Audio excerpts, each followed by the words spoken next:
Hey, what's going on, everybody? Today we're going to be looking at this, and it isn't a case.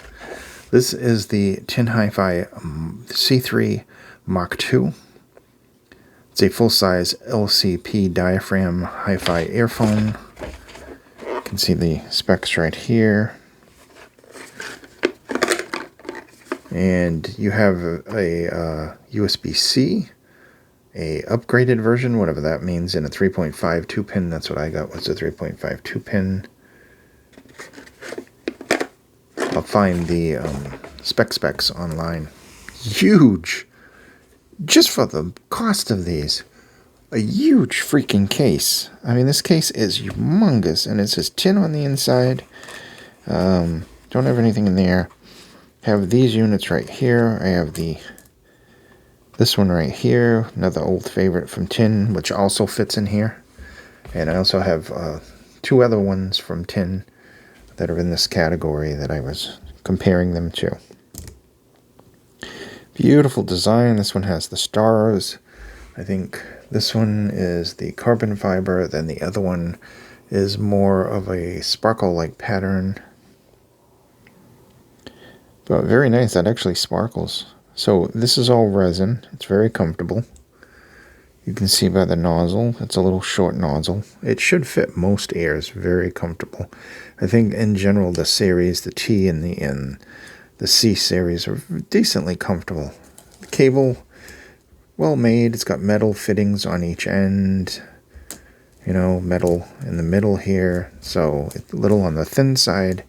That doesn't bother me, considering this is, you know, a lower cost in-ear. So, let me see if I can pull the specs up for that. Here is our graph right there, if you can see that.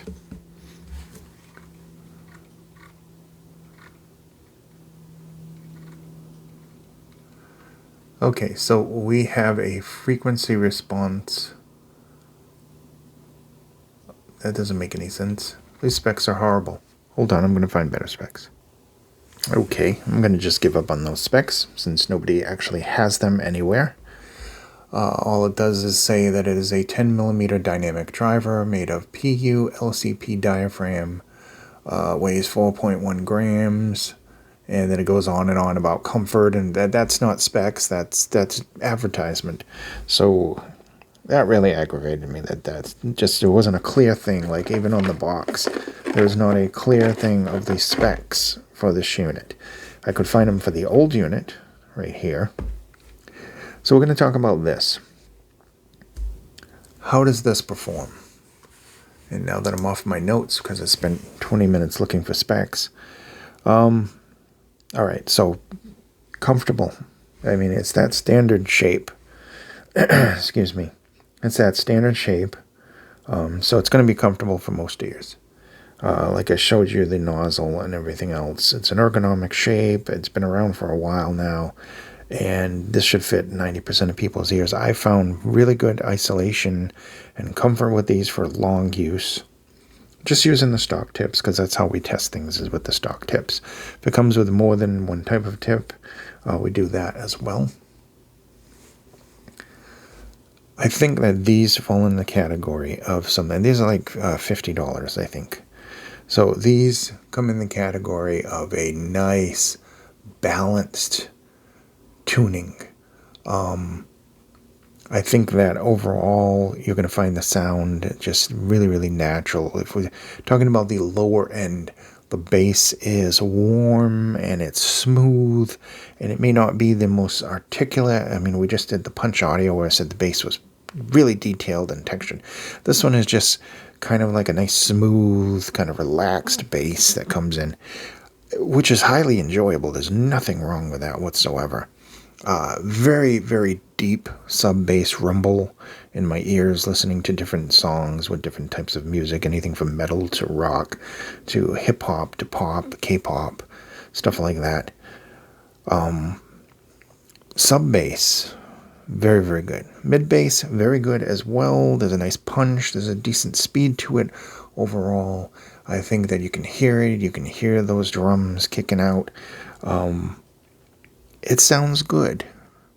It's not by any means like a super bass head kind of in-ear, and it's definitely not a critical bass listening in-ear. This is just made super enjoyable. I could just cut the review right here, tell you this is super enjoyable, warm, kind of smoothish bass. You get into the mid-range. It sounds natural, has a nice kind of tone to it, very clear. I mean, we're talking like decent mid-range, considering, this is a bassier IM. It's not overly warm. It just sounds really kind of natural. Vocals, they sound good. They're placed in a decent area where they're not in your face and shouty, but they're very clear overall. They're kind of balanced. I think that you might think that they're just slightly recessed there. There's a mild recession there.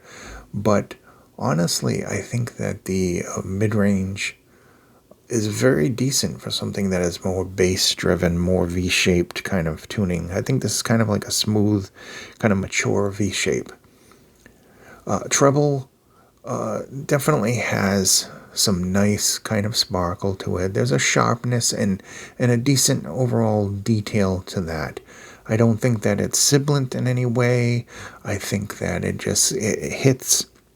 The treble has some nice detail there overall, and I think there's enough sparkle and everything else. Imaging on this is decent. It's not the greatest. You can distinguish where you are if you're playing like a game with this and with the music. You can hear where the things are coming from. It's not particularly articulate in its deliverance, but it does have decent imaging, and soundstage in general is wide enough. I think that it's open, wide, maybe not that deep, but I think that it's good. I think it's better than average, considering that this is a bass-driven in-ear. So overall, what's the verdict here? I think that this is super enjoyable for the cost. And if you're a fan of Tin, and you liked the original before that, and the, was it the T3, I think, or was it this? Yeah, I think it was the T3. I have another one that looks just like these, and I can't remember which family it's in.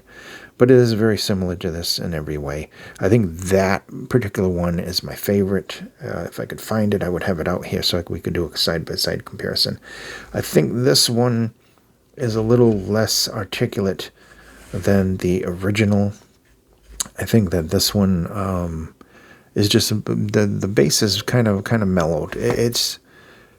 Whereas the bass is tight and it's punchy and it's powerful in this one, I think that this one is just a little bit more smooth and relaxed and just flows very, very well.